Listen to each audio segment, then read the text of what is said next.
Oh viewers, it's happened again. I've got far too excited and I've broken my own rules. I was here at Summit Garage in Dudley this morning, and they offered me the chance to drive this 2023 MGHS 1.5 SE DCT, and I've never driven an automatic version of VHS before, apart from plug-in hybrid. So I said yes. Welcome to Contingency Reviews.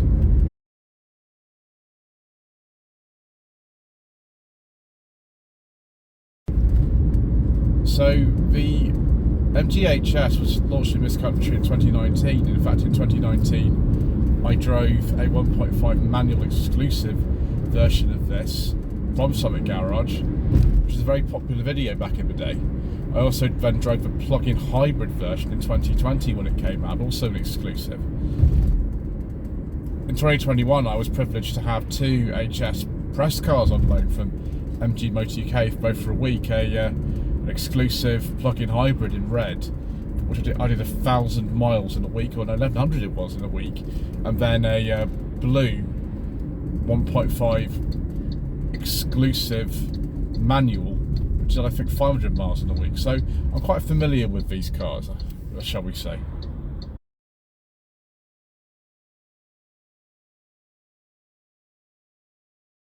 So MG say that this car will do 0 to 60 in 9.5 seconds. Let's see if we can test that out.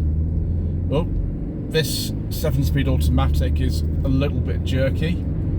Not really pushing it that hard. I don't think we're doing it that fast. This really isn't a car that rewards hard driving.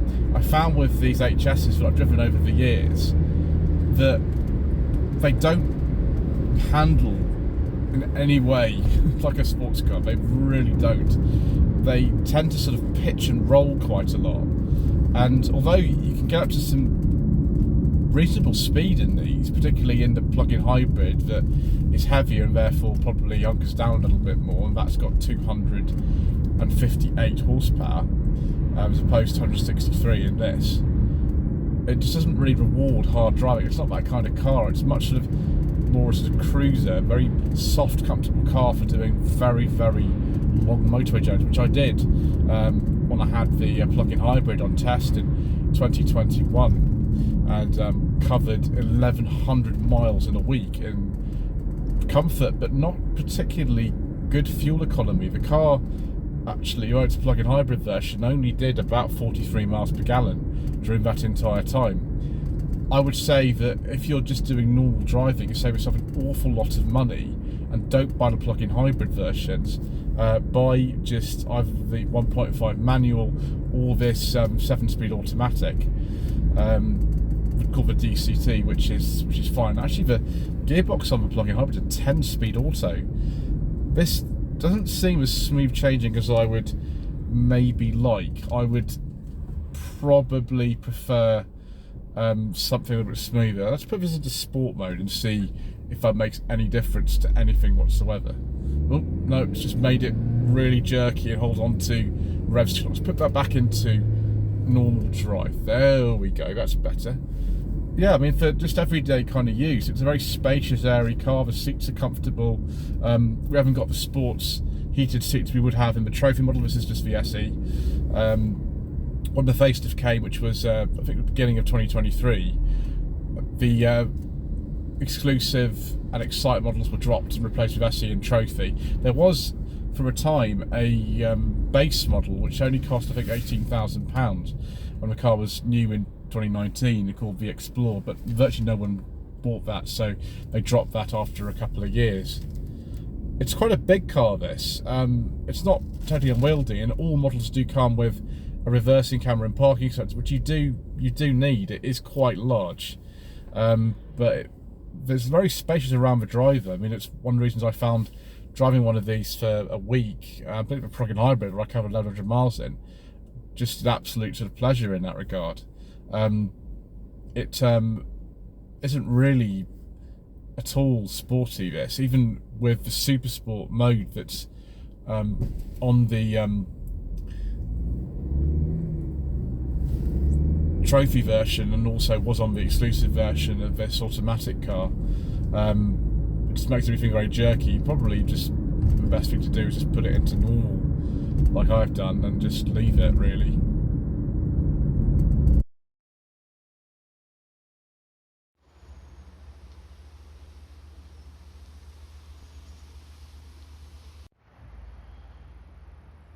I like this blue colour that this particular car is in. It makes a change from most of the other cars of this range I've driven, which have all been white, actually. Apart from a red one that I actually got on test from MG Motor UK for a week in 2021. It's a plug-in hybrid version. Actually, I did a lie. The manual HS that I drove for a week in 2021 was blue, but a different blue from this.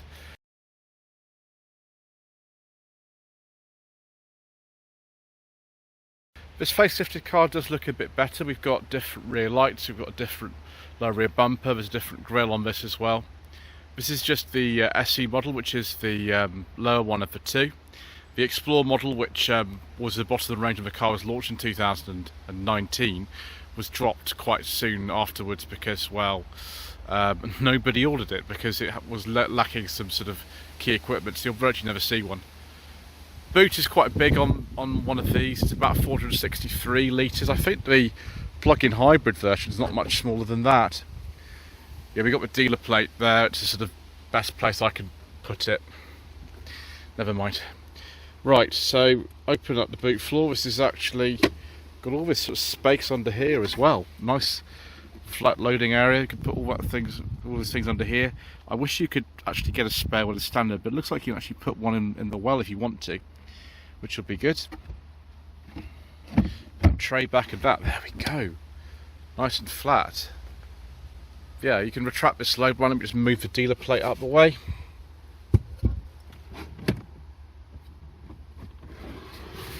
There we are. LED boot light.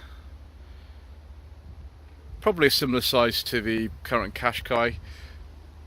I think if it were me, actually, what I would do is remove this kind of lower tray if possible and put this boot floor down a little bit if I can, because I'm not sure I actually need that in place. But there we go. On the automatic trophy model, you definitely get an electric tailgate. This has just got a manual one, but that's fine. Most of you probably don't bother about that. One thing I'm disappointed to see with this facelift is that even on the trophy model, which is the top of the range, you don't get a sunroof anymore. It's one of the main things I loved about these cars, with the big panoramic sunroof. Doesn't mean that you don't get loads of space in here. You get absolutely tons of space in here. Just release a lot of these buckles and things so you can sort of see. We could look at the armrest, which is massive in this car. Nicely damped as well, cup holder action. Got space in here as well for whatever else you need. Don't think this is real leather. I think this is Artico leather, as Mercedes-Benz would call it. I'm impressed actually that this leather specifications on the lower of the two trims. There are some things missing in this car, like electric seats and some other things, but it's still very luxurious. Soft touch rear door tops, massive door bins, huge door bins in this car, and it's a very comfortable seat, loads and loads of leg room for virtually anyone really. And we haven't got mat pockets, or the fact you get two USB sockets down there. I just wish it had the panoramic sunroof. You can also recline these seats. This one's been helpfully done so you can actually see. I can move that forward if I want. There we go. There we go. And move it back. Release that buckle as well. Someone's done all these up. There we go. I wonder if there's space to put that whilst you're following the seat. No, that's a shame. So yeah, I'll have it back, and I'll probably put those two back. But if you want more boot space, you can put them forward. And actually, that's really comfortable. I imagine the upright position's fine too. Yeah, lots of glass. I think we've got tinted glass now.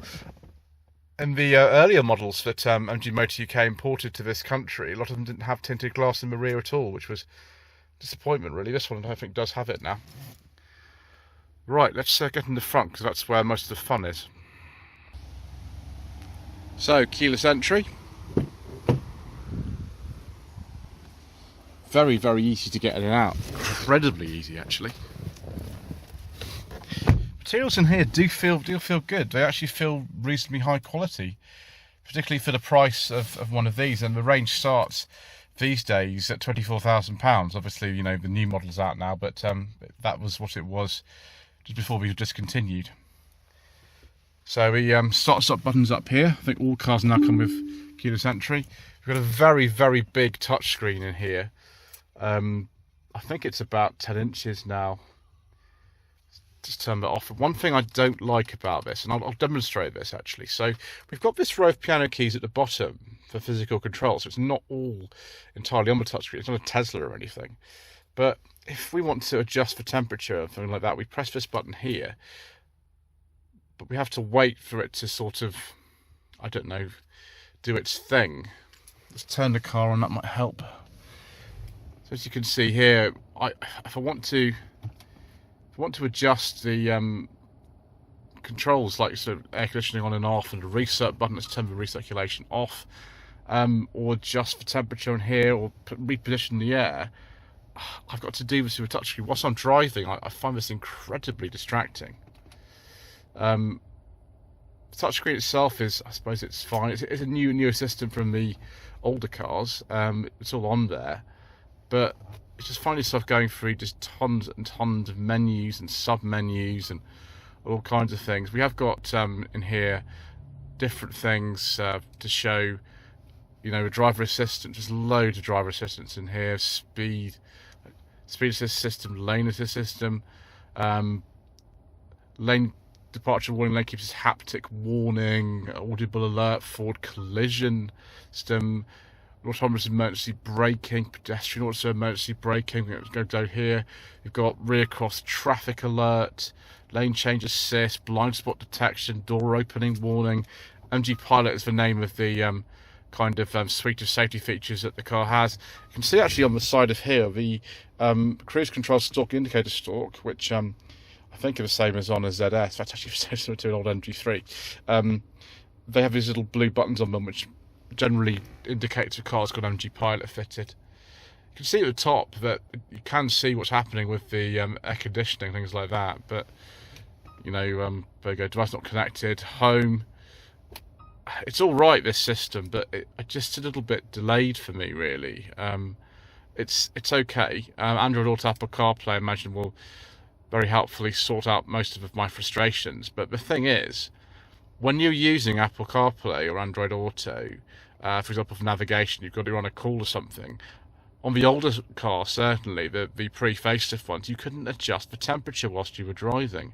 You couldn't actually do that, which I thought was really disappointing, but there we go. Let's have a look at the display here. This is, I think, standard all models. Before the facelift, some of the models came with actual dials, whereas you don't get them at all now. It's like the plug-in hybrid models where everything is on this digital display. As far as I remember, you can just go sort of like this to change it. Or was it this way? Oh, there we go. Warning information. There is there's a car. Yes, September the 11th. There's a menu we can go through here. Overspeed, eco drive. Yeah, we'll have it in eco mode. Why not? And then cars, just doing that. I think when you started the engine, it will show you just computer information. We've got 100 miles of fuel, and this car's only done 7,000 miles from new. Excellent. That's really good. So we've got cruise control on the stalk. So the rest of the buttons, that's the onto the stereo, that's for just general things. You can actually set that star button to whatever you want, actually, which is good. Although you've got to go through all that menu to sort that out, which I just haven't got the time to do. So we've got in here 2 USB ports. For left hand one would be for Android Auto, Apple CarPlay. Right hand one is for charging. That's the start-stop button on and off. This car has got an auto-hold handbrake. I mean, I hate electronic handbrakes, really, but you know, it has worked okay. I've used the auto-hold feature on this car, and it's fine. It's not a problem. We've got powerful mirrors on here. All the controls do feel fine, particularly for the price of the car, considering this is, you know, thousands and thousands of pounds less than something like a Qashqai. for example. We've got soft touch on here, soft touch up here. The glove box, all my secret mission documents fit in. Just take the manual out for a second and put my secret mission documents in, and do they fit? Thank goodness they do. And also fit in these enormous door bends that's here. Because this is the SE, we've only got manual seats, we haven't got electric seats or anything like that. But that's fine. We've got a massive, massive storage compartment here. We've got another lidded storage bit here, which you can retract the blind of if you really want to. Massive, massive cup holders that you can adjust if you want to. Take that out. And a little place there, I think, for the key just in there. Yeah, it's all rather kind of sort of straightforward by the sounds of modern cars, really. It might not be to your taste particularly, but yeah, it's okay. The new model we'll have a look at hopefully quite soon, and that will show the improvement that MG have made over the last, say, 5 years since this car was launched. Right, let us look under the bonnet. So this is the 1.5 4-cylinder turbo engine that powers all GHSs of this country. Plug-in hybrid versions also uses a version of this engine, generating about 163 horsepower. It's actually a General Motors designed engine, this, shared with the old Vauxhall Insignia B and other cars. 7-year warranty, of course, on all MGs and 80,000 miles. If you have any issues, which you know, shouldn't do really. Looks quite packed under there, all the stuff. I can't see really where the gearbox is. Actually, no, there it is. Yeah, hopefully you won't be under here too much. I've not had too many issues with the HS, to be honest. ZS, I have heard of some issues. These I haven't particularly, and they're all still under warranty anyway, unless you go, you know, over 80,000 miles, because the car's only launched in 2019. I like the little bit of silver under there. I'm not sure about this new grille, but the new headlamps I think look better than the old ones. I don't know about the grille. Yeah, possibly more modern. Little bit of silver at the bottom there underneath the bumper, which is good. Yeah. I suppose you better go and have another drive, viewers.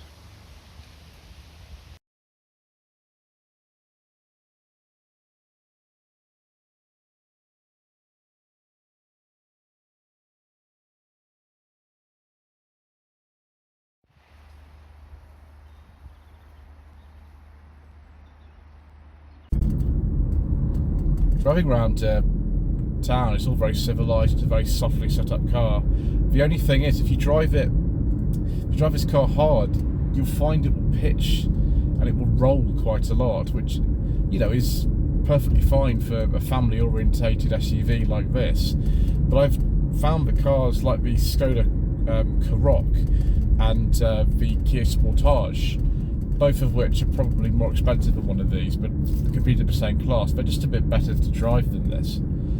Steering is a little bit numb. If you put it into sport again, which I just will do, we do have a bit more weight on the steering. Obviously it's artificial, but because the car feels very nervous like this, I probably wouldn't recommend that you drive it in this mode too much. I'd recommend you just stick it into normal, because it's really what, you know, these are about. It's just comfort and space and lots and lots of equipment. It has loads and loads of equipment. I've just noticed there's a frameless mirror as well. Even on the SE model, we've got all the MG pilot safety systems that we've mentioned before, and most people, I think, would like the panoramic sunroof if it was on these old exclusive models, but you can't get that anymore. And they'll just enjoy their sort of normal family life. A lot of these cars are bought on Motability. They're much more affordable than something like a Sportage is, so a Sportage is a good car. This will do most of what the Sportage will do.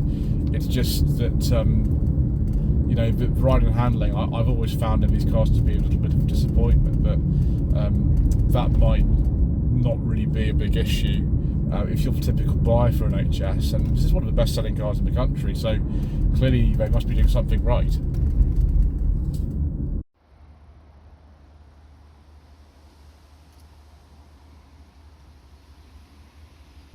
So viewers, should you buy one of these facelifted MGHSs that has just gone out of production? Well, they are competitively priced, so the price has very much crept up over the years. The range used to start at £18,000 and 5 years later it starts at £24,000. They're not the best cars to drive these. They're very comfortable, particularly on a motorway. In a plug-in hybrid you can get some quite impressive economy if you actually don't drive it on the motorway all the time. You're supposed to get like 150 miles per gallon if you just drive it as intended, and you get the 70 or 80,000 mile warranty, which I suppose is good. But just take one for a drive before you decide what you want to buy, because that I think is the area that lets the car down. Anyway, thank you ever so much indeed once again for watching. Please don't forget to subscribe to the channel, like this video, comment below, and we shall see you again very soon for some more last minute reviews.